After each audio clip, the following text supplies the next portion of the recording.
literally wasn't me. Like, it was my mother inside of my body. We have this big semifinal game against England.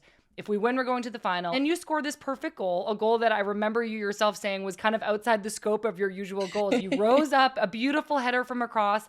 And after it went in, you threw your hands up and looked up to the sky. And you later told reporters that you were thinking about your mom, who had passed away earlier that year. What about that beautiful moment made you feel so instantly connected to your mom? You know, I think that there's probably moments in all of our careers where it's like a God goal.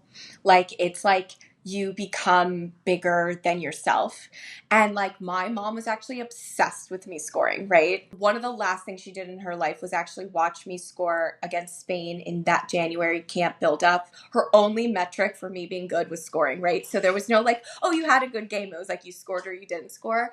And in a game like that, when you aren't starting the whole tournament and you go into a semifinal, it really wasn't my job to score. Like, really, they set me up in like a more defensive role. What I felt like happened was like, you know, I think in our life we have like this like story arc that plays out, and you do what you can to contribute to making your life the life that you think you're supposed to have. And it's generally when you like surrender to the biggest things that you get these gifts. And I felt like the will of my mother was like, no, you are not going to play a defensive role. You are going to rise up and score a header goal.